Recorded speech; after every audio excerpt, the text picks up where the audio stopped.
Hello and welcome to My Favorite Games, a podcast for game designers to geek out about games they like to play.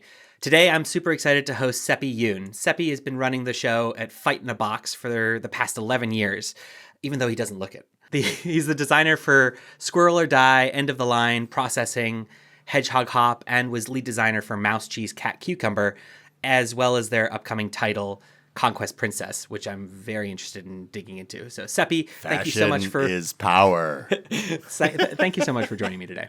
Thanks, Robert, for having me on.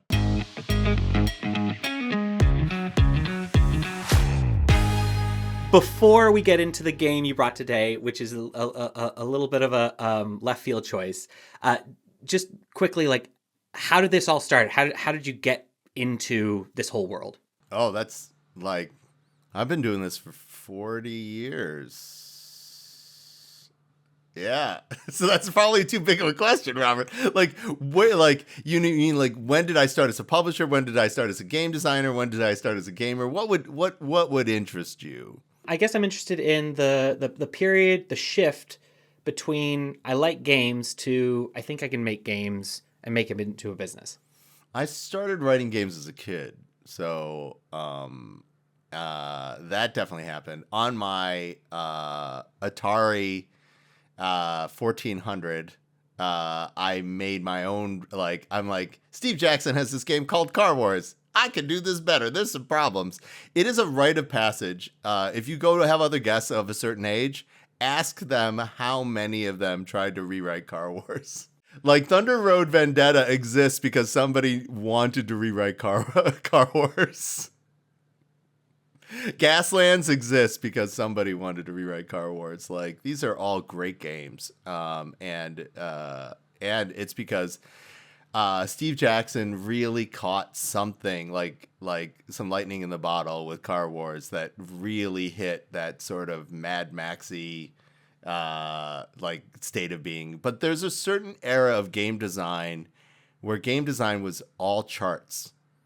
And if you were going to do a serious game, it had charts. Seppy, when did you first realize that charts were not the be-all and end-all?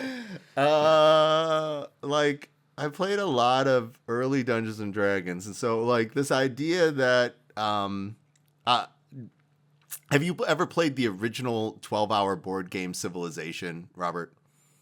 No, I've played Sid Meier's... there's a reason Sid Meier's has to call his game Sid Meier's Civilization. Sid Meier's, a board game called Civilization, and this game has the core mechanisms for so many different games in it. In particular, Settlers of Catan is a way slimmed down mechanism from the Civilization game, if you did not know that. Interesting. I did not know that. And if you want to do anything in that game, you have to read a 2-page spread with charts for this individual action. Okay? This is game design during the era when Advanced Squad Leader and other kinds of things like Sixth Fleet driven games, and that, I played some of those. So for me, I think my game design journey really took a serious turn and became serious when during the .com era, people asked me to work on their websites, because if you could say the word internet, you could have a job in it. That was the golden age. Young people, and I love to say this, don't realize how good we had it, because we had an economic boom. There has not been a big industry shift that pulled everybody with it. Xers and boomers got to be pulled along by .com. And so, and telecom, and the credit card boom. These are all things interconnected with each other.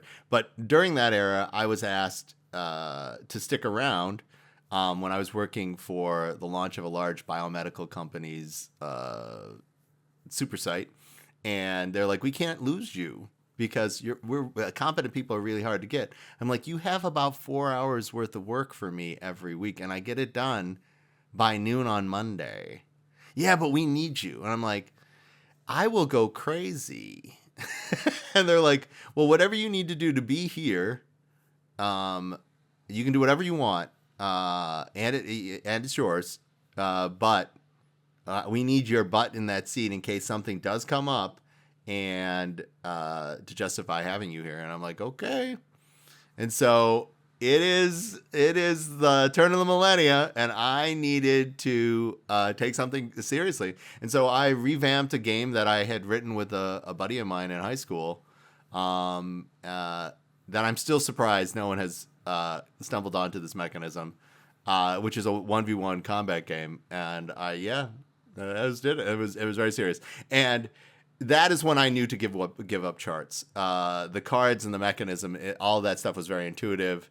There's only like one core chart, but that's also part of your character sheet. And then all the other stuff match up directly on the cards itself. And I was like, there is a more evolved way to be.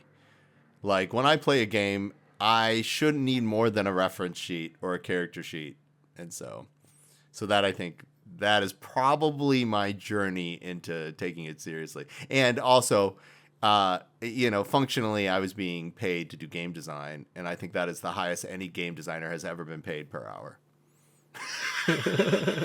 Some people talk about, I'm gonna get a job like at the night shift at a hotel to kind of give my brain some space, and so I can create during the day. Whereas, like, no, that's your version. That's great. Yeah, no. Previous to that, I was running a gay youth publication in the Twin Cities, and we had published online.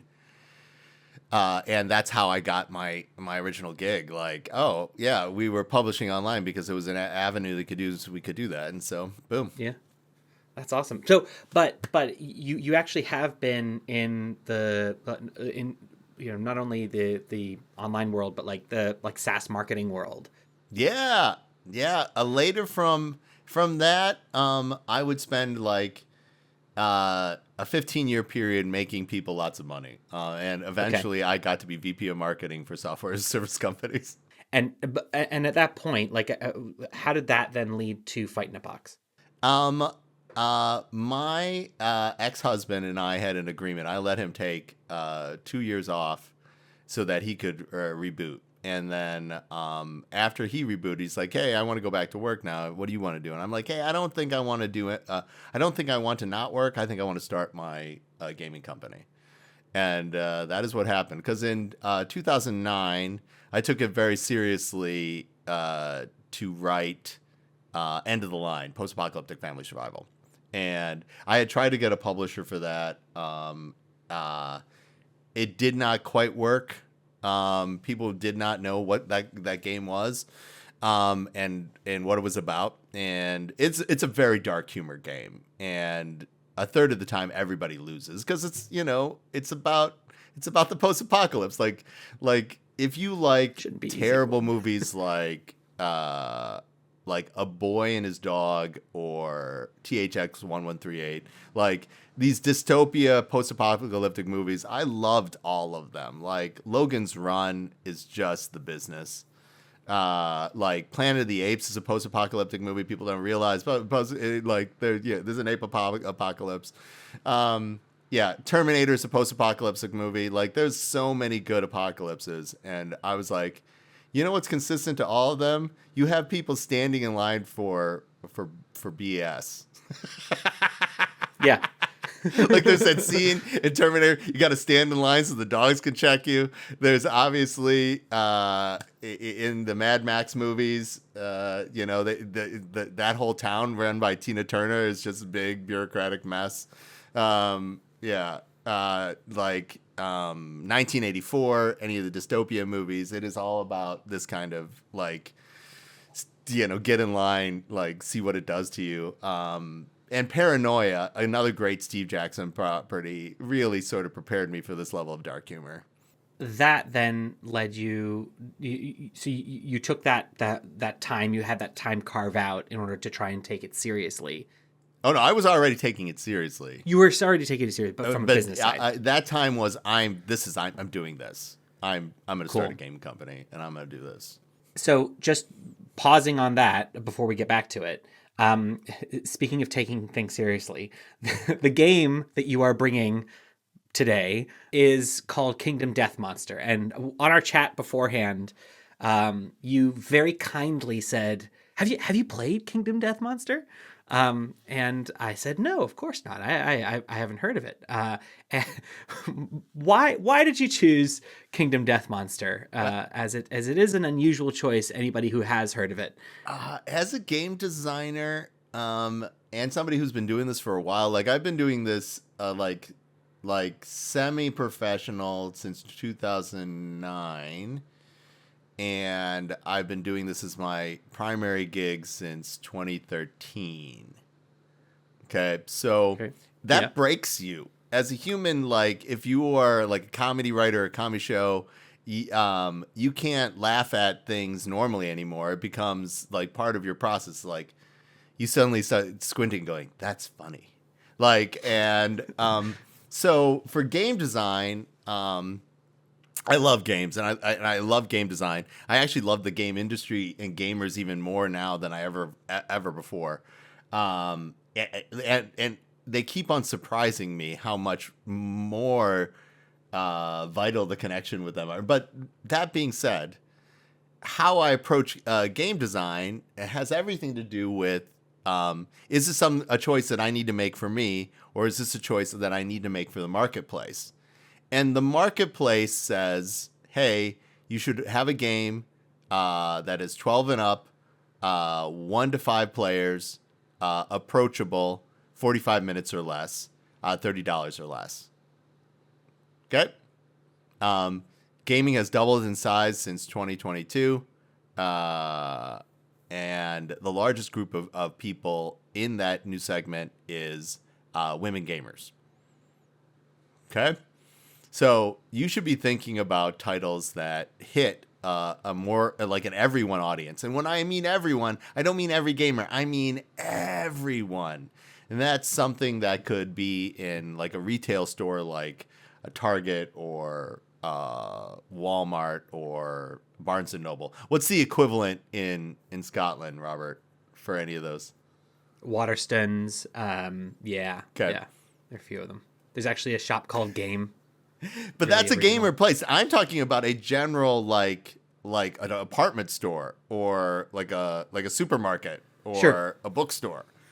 So finding like games where gamers are, the massive amount of gamers aren't where people think they are, like where game media is. And so thinking about that as like a way to make gaming better is a constant thing. So, but in the total opposite direction is Kingdom Death Monster.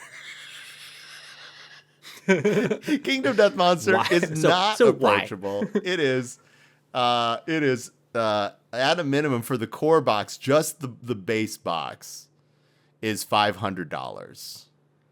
It is all about sumptuous like experiences in there that keep on letting you revisit it. But the audacious quality of Kingdom Death Monster is, hey, you're going to start a new village. They're going to get wiped out. And our expectation is if you like the game, this is going to happen 20 times. And each village will take you anywhere from like 3 to like 20 4-hour play sessions. It is completely inapproachable, Robert.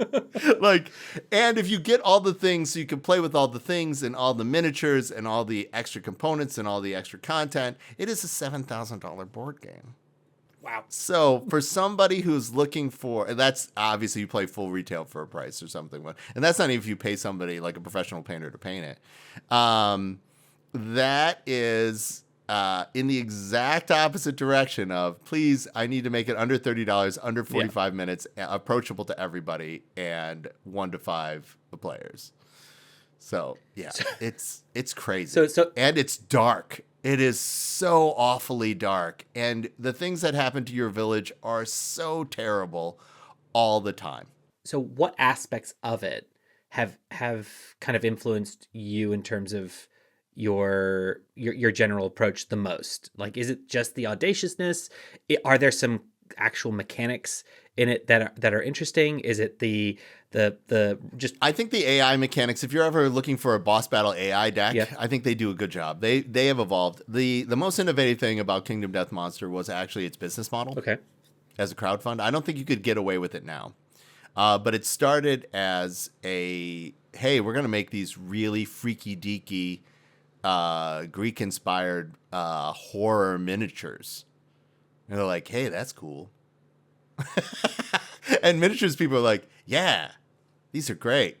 And then somebody's like, you know what would be great is if I had a system that I could play that with.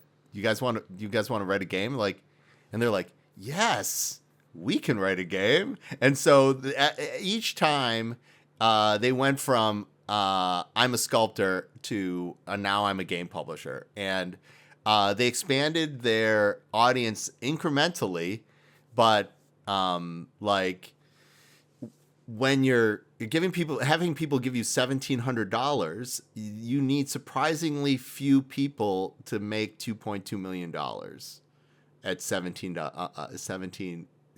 And so like picking your audience and giving them an unlimited ability to embrace loving you is the real lesson from Kingdom Death Monster. And they also followed through on their promise, right? Maybe not on the timeline as well, but the quality of what you're getting, the unapologetic nature of what the experience is, and how it celebrates the awful. It is unapologetic and it's awful, and unapologetic in its scope. Like, it is so audacious. It is insane. So speaking of audacious, maybe it's in a slightly different context, but I'm looking behind you as to what's going on there, and I guess I wonder if maybe we could take that and move from that level of audaciousness to see like how has it impacted the way in which you approach game design? Like, is it freeing? Is it intimidating? Does it make you then want to like both? Yeah. Like picking the right audience is a really deal. Like picking your business model has everything to do with the flavor of success that you have. Like stepping down from Kingdom Death Monster, not like recently Chip Theory has expanded to more mass market games, but you're basically dropping into like Too Many Bones. Like games for collectors, it was a very serious model. I think that's changed a lot now. And there's a vulnerability if that's sort of your deal. And that's also the reason that after Princess, we're going to be revisiting one of our like dark mass market titles with the Fallout series being so successful and, times being what they are. We are going to do our 10th anniversary edition of End of the Line and celebrate all the innovations in game design for the last 15 years. So I've not only did I work on that game for like 2 years back in 2009, now I've been working trying to fix it for the last 15 years. And it's been sold out for the last 9 years. So it is time for it to come back, or 8 years. I think it's 8 years.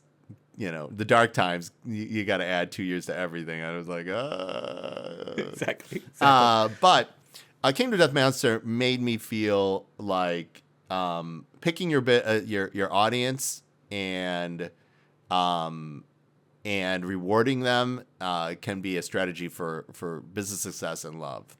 But it was also during the heyday of crowdfunding. We're waiting for a new way to innovate, and reinvigorate crowdfunding. It has not caught up to where the bulge of everybody has gone. As someone who is just about to launch a Kickstarter, that does not make me feel more confident. However, that's okay. But when you're talking then about your latest kind of release, Conquest Princess, Conquest of Fashion is Power. Fashion is power. Have you gone about that in terms of like choosing your audience and basically just falling in love with that audience and not caring about like wider appeal, or like I'm obsessed with making gaming better. And you make gaming better 3 ways. Number 1, you make better games or game content. Number 2, you invite more people to the table.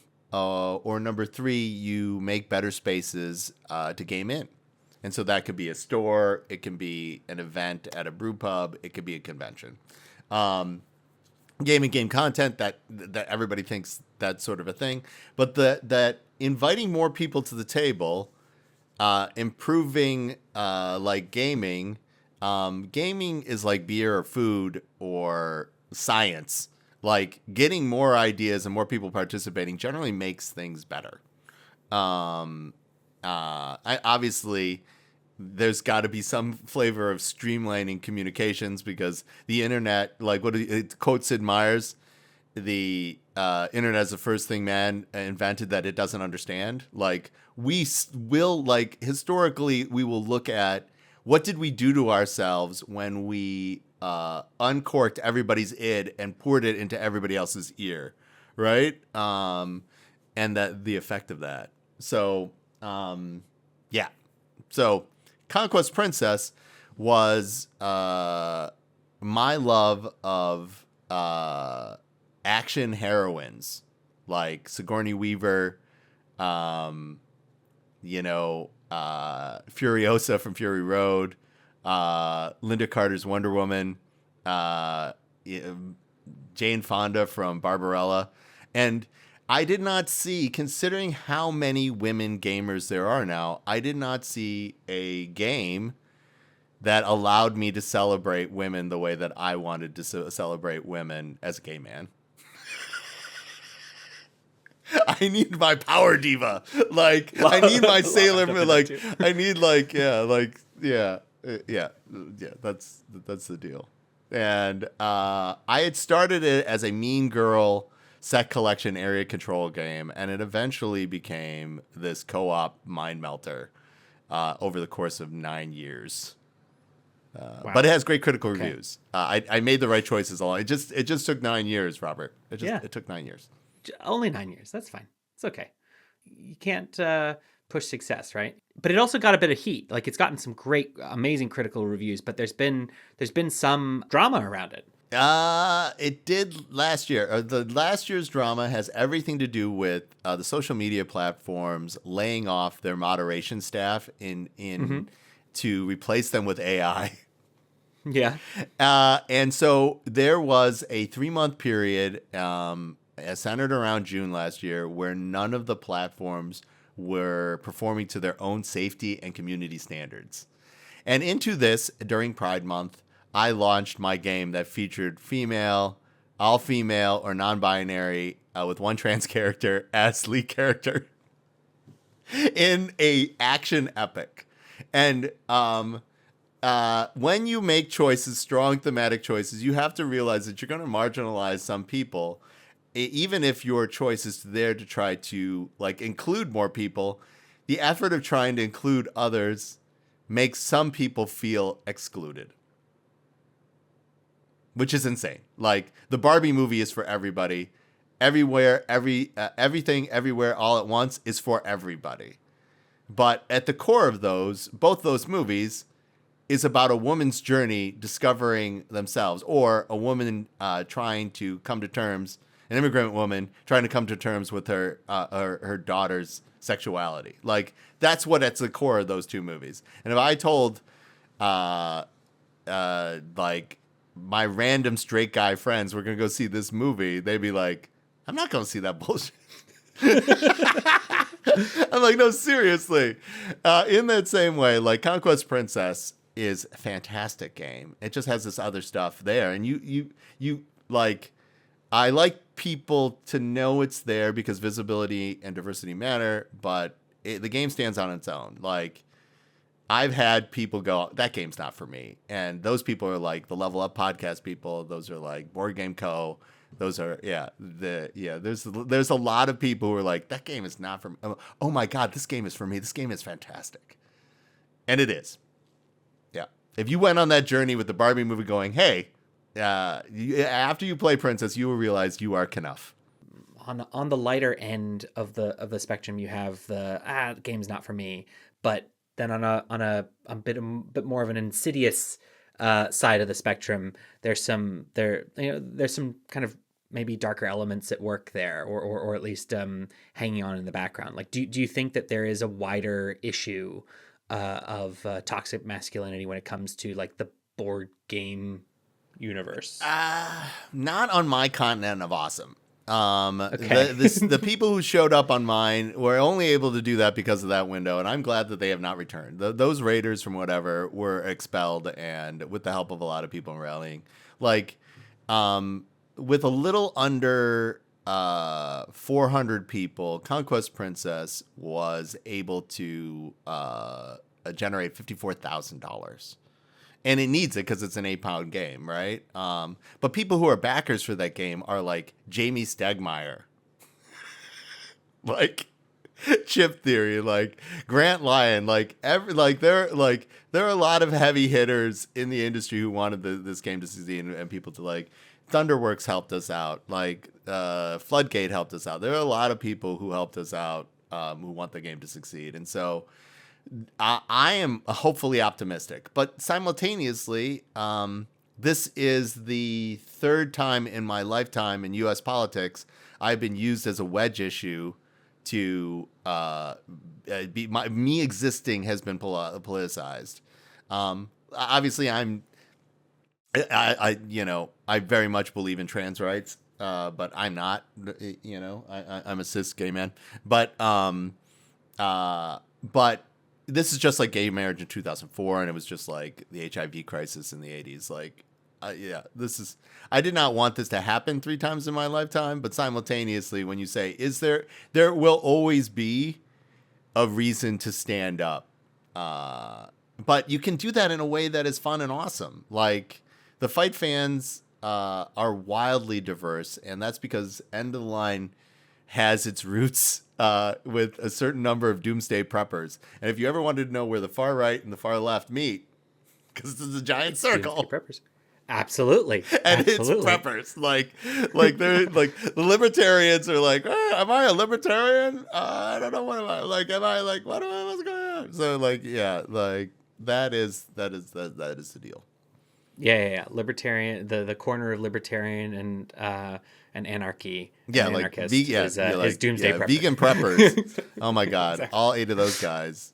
Maybe I guess the access to good not only good titles, but like titles that seem to be focused on diversifying either whether it's target audiences or target player audiences.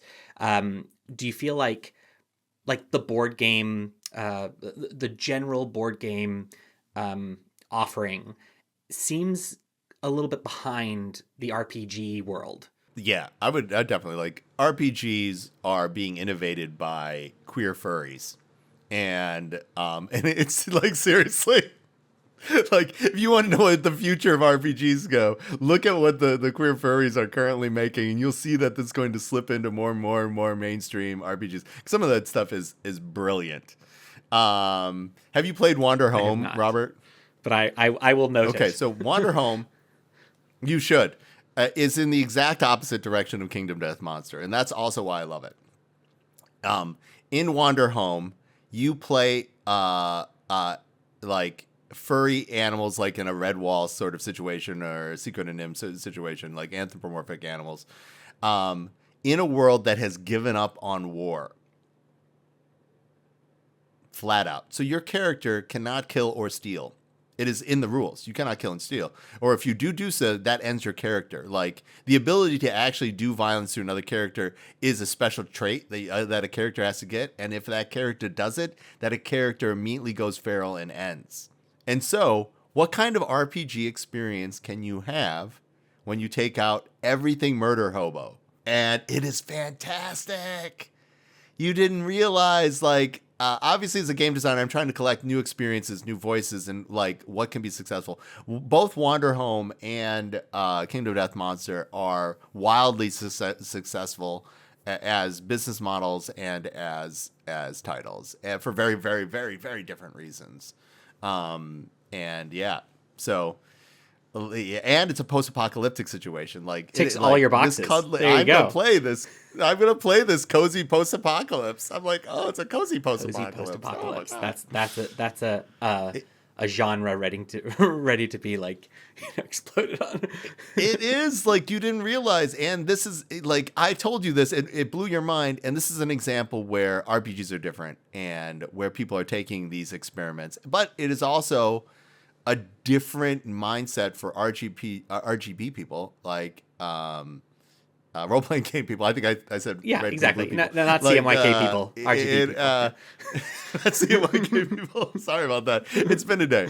Already, it's been a day. I'm proofing printing files the whole day. So this, like, if you buy a tabletop role playing game, you can have it in your collection. You can feel awesome about it. But board gamers, if they buy a board game, if they're not specifically a person who wants to collect everything in this genre or from a title, they feel bad if they don't play it. It is the shelf of shame versus the shelf of opportunity. Like, an RPG person only needs to flip through it a couple times to see beautiful art or get ideas for other things to feel good about it. And I hope game designers are that same way. You can own a game and because it inspires you, not because you play it and so forth. I have a shrine back here, if you did not know, to Jeff Tidball. Jeff Tidball is he's got a shrine. If people don't know who Jeff Tidball is, like, they should check they probably have a game with his name on it. He's published over 130 things. That right there, do you see that? Yep. That is the art novella for Mouse, Cheese, Cat, Cucumber. Wow. Okay. We made those. And this is poor financial decisions. Sometimes I make things because I need to make them. Poor financing decisions.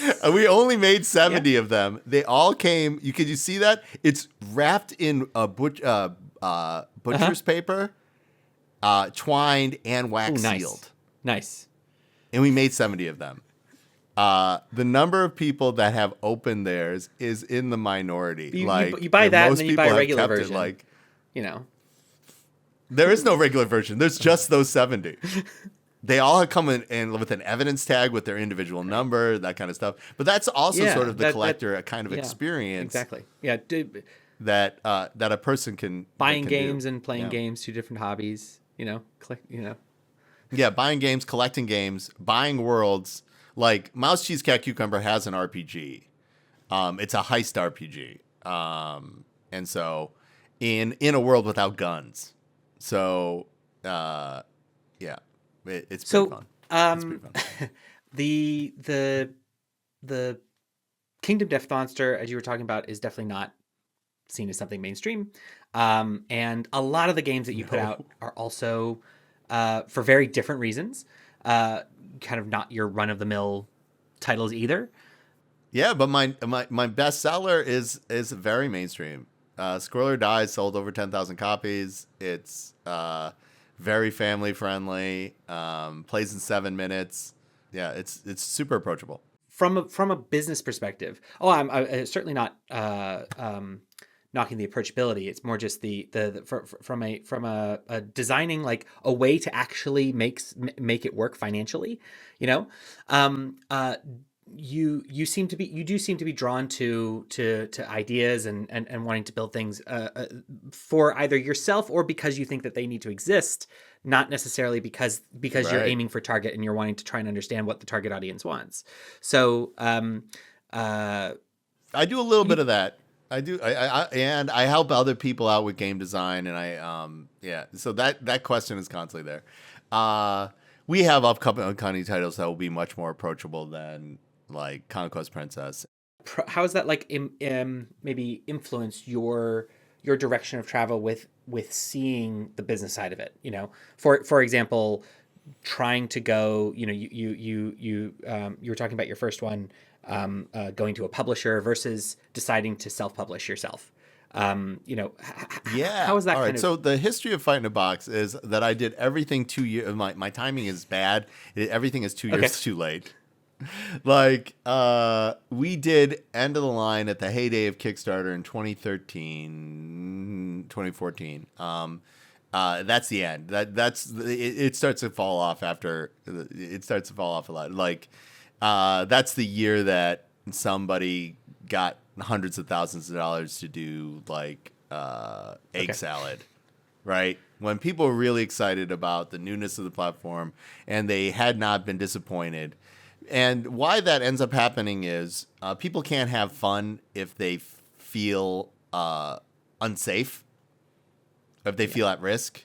And because we are animals built for survival, we prioritize mentally those moments where we're at risk, and they have a different weight than the moments that feel good. Like, and that's a real deal. So you'll have somebody who backed 20 projects, and then this 20th one ended up being a disappointment. And they're like, I'm done with Kickstarter forever. And meanwhile, like, they helped 19 people with their dreams, and and it's a no risk. Like, you're gonna, that ends up. But that is also why we always try to take that off the table. Like, we've delivered early on all of our Kickstarters, but one which was on time, and then this next one will be on time. It looks like, hopefully, knock on wood. So, yeah. but you are very proud of that, and you talk about it. So, like, just especially in the world of crowdfunding, and as a smaller publisher, is the business around the manufacturing of it and the production of it just as important, if maybe even more important than the game itself? Your number one job as a publisher is community building. Then your number two job is making sure your business model supports it. I make a joke that I was 2 years late. Like, if I, instead of having tried to find a publisher, went in 2011 to do a crowdfund, and then if I did not wait 10 plus years to do the follow-up Dandelion, and I just hit it again for that ever one, that would have been a better choice. Because I've restarted with each one of our titles, and that is a start again kind of thing, instead of building on the success that we had. More or less like Mouse Cheese, like Princesses, building on the process, on the critical success of Mouse Cheese Cat Cucumber. It got a lot of people's attention, so they would take the chance on my game where the theme externally seems like Cuckoo Bananas.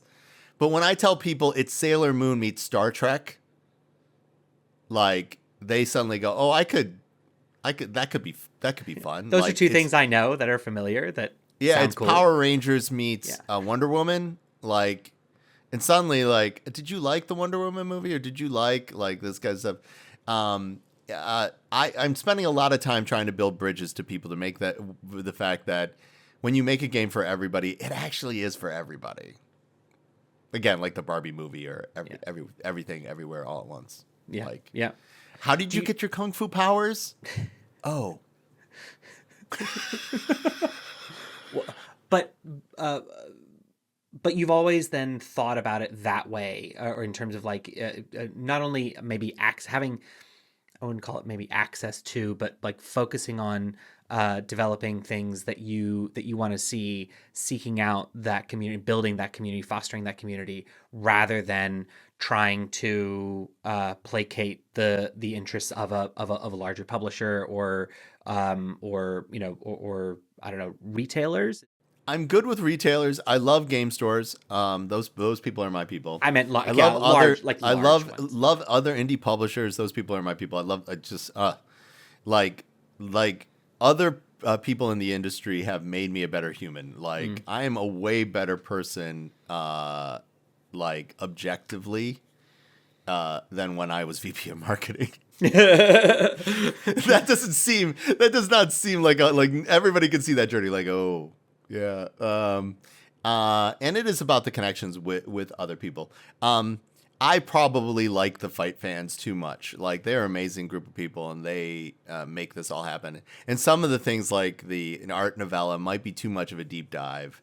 Like, if you can travel infinitely deep into any one of our titles. I don't care if it's our $12 title. There is, if you take a step towards it, it will reward you.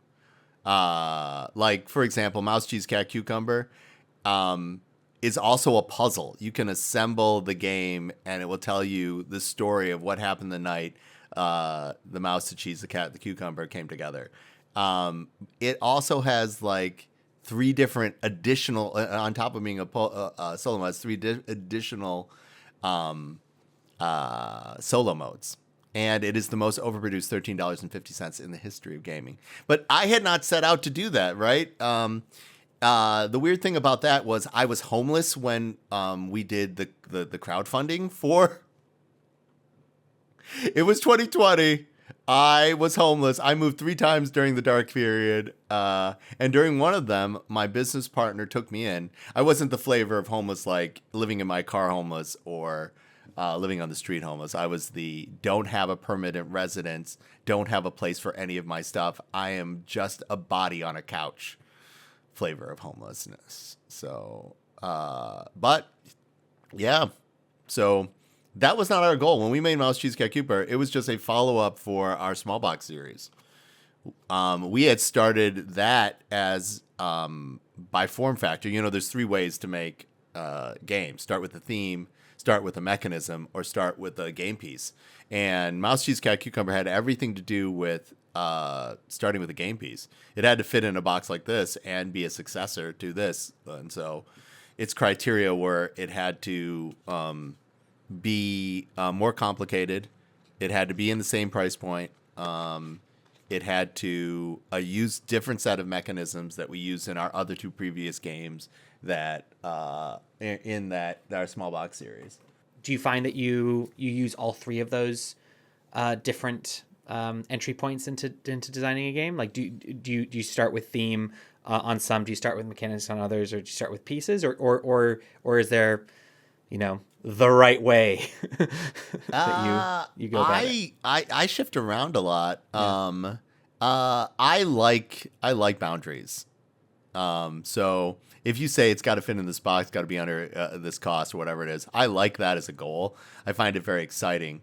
But at this point, I have a lot of game design tools that I've collected over the decades, right?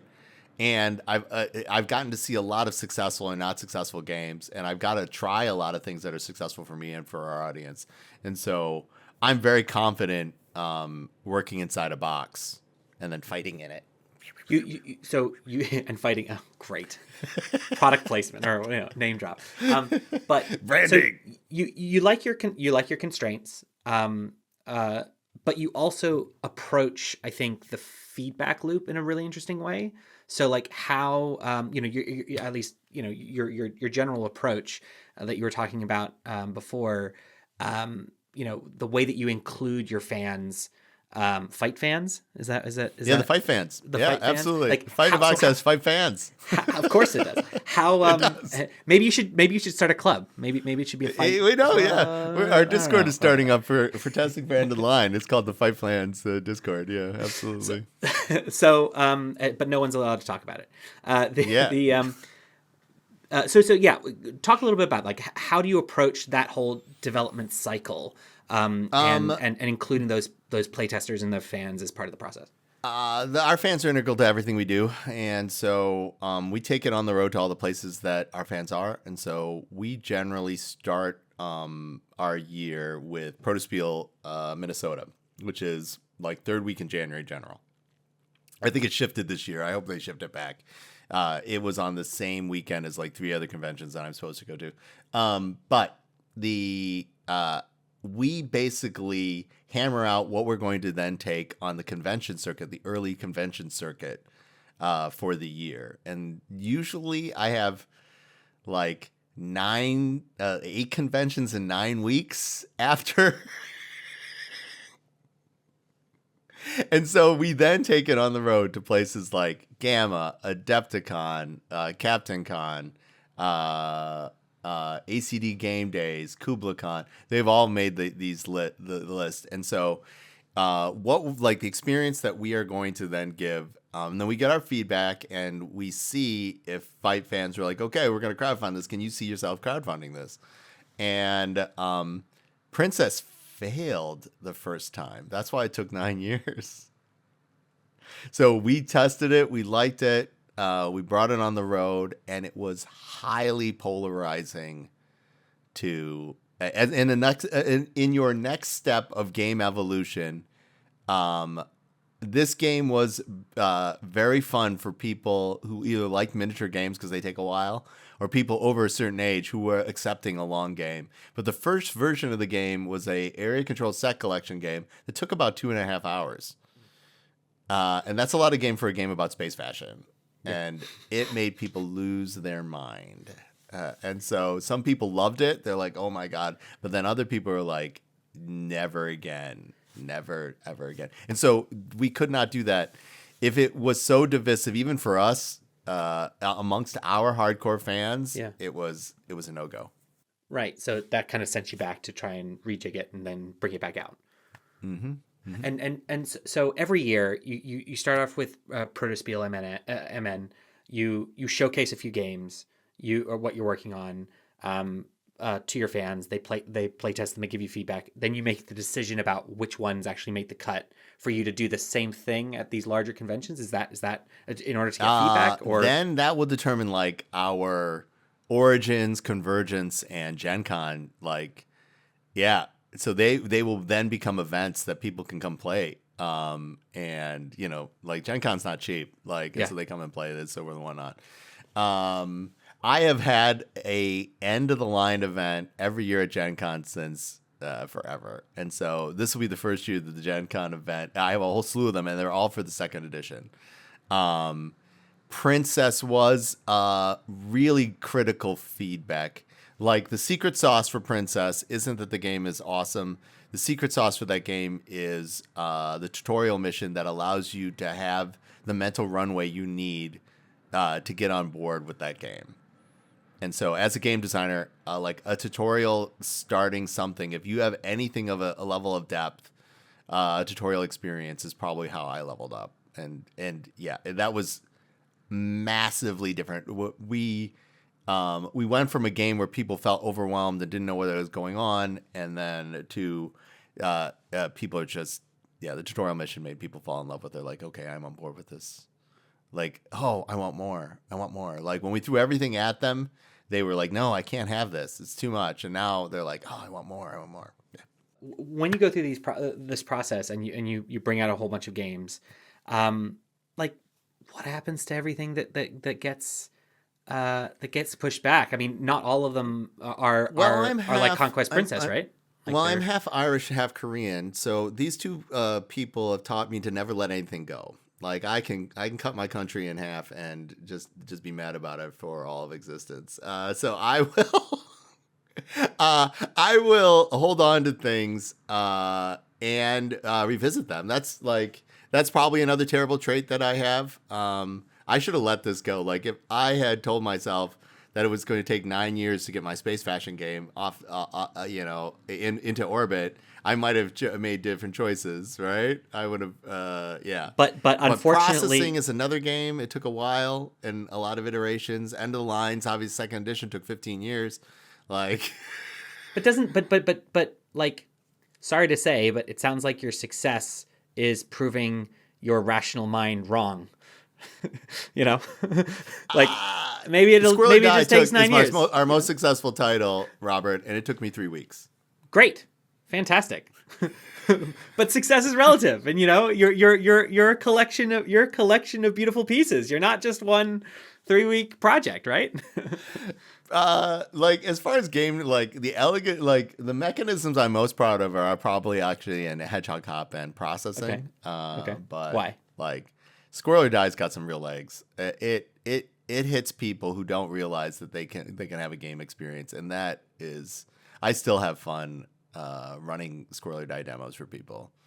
I've done thousands of them at this point, just an unbelievably large number of Squirrel or Die demos, and the full demo takes 7 minutes, and you're playing the whole game. Like, it's crazy. Cool. Yeah. So just on the kind of, your decision to go down the self-publishing route, You use, we've talked a bit about crowdfunding and, the approach to that. You use a combination. You use GameFound, you use Kickstarter.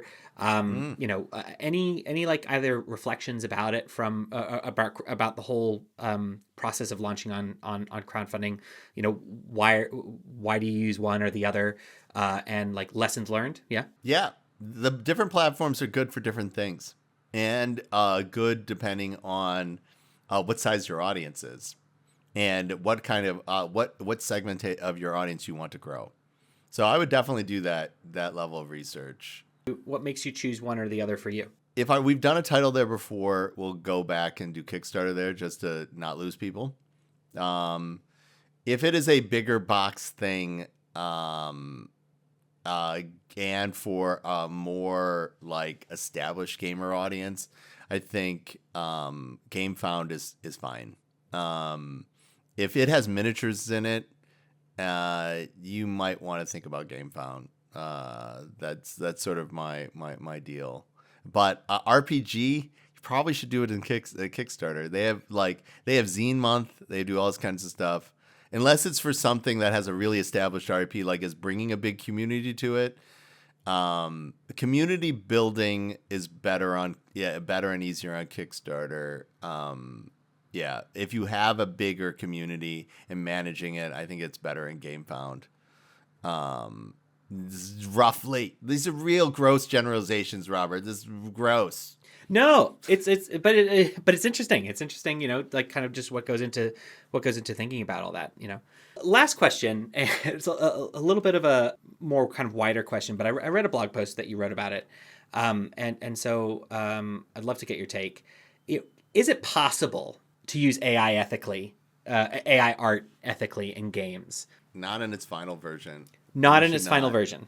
No. If you're final. And you should really make sure if you're going to do it, you give it a very specific color during prototyping so you know to remove it so that it doesn't sneak in there. We're not in a good place right now with that technology that people will feel good about. And it's a distraction. Even how good or bad for it, you're creating a divisiveness that your game doesn't need. Games are there to bring people together. If you say, Seppy, can I use this for prototyping?